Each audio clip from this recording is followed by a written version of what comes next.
আজকে 31/3/2026 চলেছি বেনারসের পথে। এখন গন্তব্য শালিমার রেল স্টেশন। ট্রেন আছে 8:50। বাকি কথা স্টেশনে পৌঁছে হচ্ছে। ট্রেনে উঠে পড়েছি, বসেও পড়েছি, এবার শুধু ছাড়ার অপেক্ষা। গন্তব্য বেনারস। জয় বাবা বিশ্বনাথ। আমাদের ট্রেন এইমাত্র শালিমার স্টেশন ছেড়ে বেরিয়ে চলেছে বেনারসের পথে সবে। ঠিক রাতে বেশ ট্রেন ভালোই চলেছে, সকাল হয়ে গেছে এখন, তো ট্রেন চলেছে তার পথে। ট্রেন মোটামুটি 1 ঘন্টা মতো লেট, দেখা যাক কখন গিয়ে পৌঁছায়। কিন্তু বেশ ভালোই লাগছে, চারিদিক দেখতে দেখতে সুন্দর একটা ট্রেন তার ছন্দে চলেছে।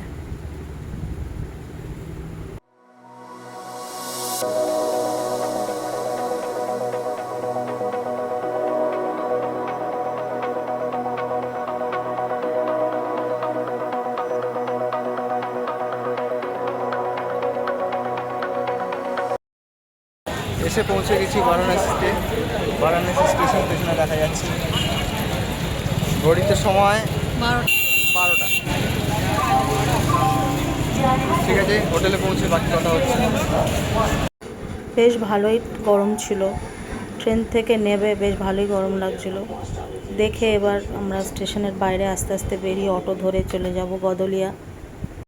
আমাদের কোনো হোটেল বুক করা ছিল না, তাই গদলিয়া না গিয়ে আর উপায় ছিল না। কিন্তু রাস্তায় যে এত ভিড় আর জ্যামজট আর তেমন গরম, স্বাভাবিক, বেলা 12টা হয়ে গেছে, মাথার ওপর সূর্য খাঁকা করছে। যাই হোক, সে এক আলাদাই অনুভূতি। মনে তখন খুব আনন্দ যে যাবো বাবার দর্শন করতে। অনেক দিন ধরে ইচ্ছে করছিল বাবাকে দেখার, কিন্তু আশা হয়ে উঠছিল না। যাক, অবশেষে বাবার ডাক এসেছে। কথাতেই আছে, বাবার ডাক না এলে নাকি দর্শন করা যায় না। অবশেষে আমাদের সেই ডাক এসেছে, আর আমরাও চলেছি বাবার কাছে, বাবাকে দর্শন করতে। সে এক আলাদাই অনুভূতি, সে বলে বোঝানো যাবে না। গদলিয়ার কাছাকাছি একটি হোটেল নিয়ে আমরা, এবং দুপুরের খাবার খেয়ে একটু বিশ্রাম করে বেরিয়ে পড়ি বাবাকে দর্শনের জন্য। বিকেলবেলাতে হোটেল থেকে বেরিয়েই দেখি মানুষের ভিড়। সারা ভারতবর্ষের মানুষ বোধহয় আজকে জড়ো হয়েছে এই বিশ্বনাথ দর্শনে। সবাই চলেছে যে যার মতো, কেউ বাবাকে দর্শন করতে যাচ্ছে, কেউ যাচ্ছে সন্ধ্যা আরতি দেখার জন্য দশাশ্বমেধ ঘাটে, কারণ একটু বাদেই শুরু হয়ে যাবে আরতি। কিন্তু আমরা ঠিক করি যে না, আজ বিকেলেই বাবার দর্শন করব। মন যেন আর মানছে না, শুধুই মনে হচ্ছে কখন যাব বাবাকে দেখতে। কিন্তু এত ভিড় ঠেলেই পৌঁছে গেলাম।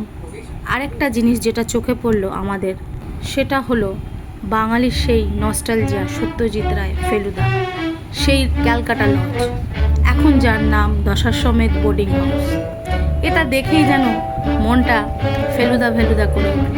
ফেলুদা, লালমোহন বাবু আর তপসের, তাদের বেনারস ভ্রমণ দেখেই তো আমরা ছোট থেকে বড় হয়েছি। সে এক আলাদাই অনুভূতি। দশাশ্বমেধ বোর্ডিং হাউস, সেখানেও সামনে প্রচুর ভিড় সাধারণ মানুষের। তারপর জেনারেল লাইনে দাঁড়িয়ে ঘন্টাখানেক লাইনে দাঁড়ানোর পরই এলো সেই মুহূর্ত, যা বাবাকে দর্শন করার। বাবাকে দর্শন হয়তো 2-3 সেকেন্ডে, কিন্তু সেটাই যেন এক পরম পাওয়া। জয় বাবা বিশ্বনাথ। তারপর আমরা দর্শন করে বেরিয়ে আসি ললিতা ঘাটে। এখন সেখানে নতুন সন্ধ্যা আরতি শুরু হয়েছে।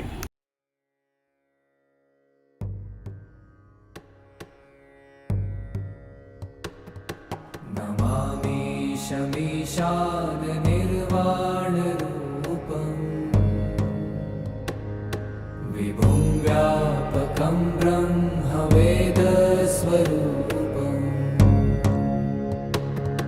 निजं निर्गुणं निर्विकल्पं निरीहं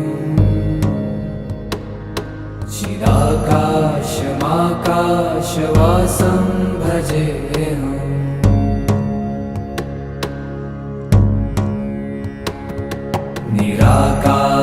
निराकारमोङ्कार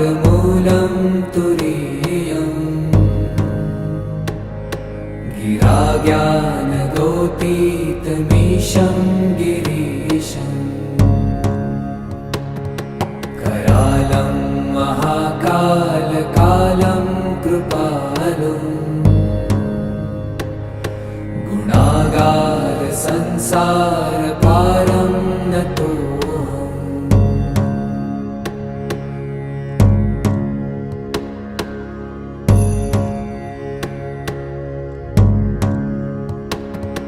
तुषाराद्रिसङ्काशगौरं गभीरम् मनोभूतकोटिप्रभाश्रीशरीरम् स्फुरन्मौलिकल्लोलिनी चारुगङ्गा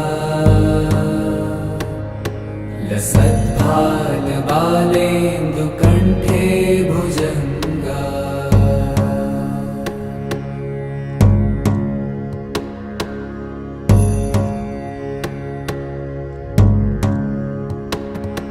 चलत्कुण्डलं भ्रूसुनेत्रं विशालम् प्रसन्नाननं नीलकण्ठं दयालम् मृगाधीशचर्माम्बरं मुण्डमालम्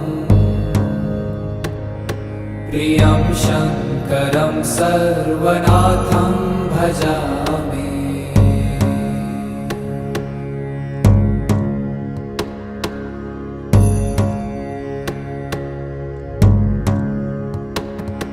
प्रचण्डं प्रकृष्टं प्रगल्भं परेशम् अखण्डम् अजं भानुकोटिप्रकाशम् त्रयशूलनिर्मूलनं शूलपाणिम् भजेऽहं भवानीपतिं भावगम्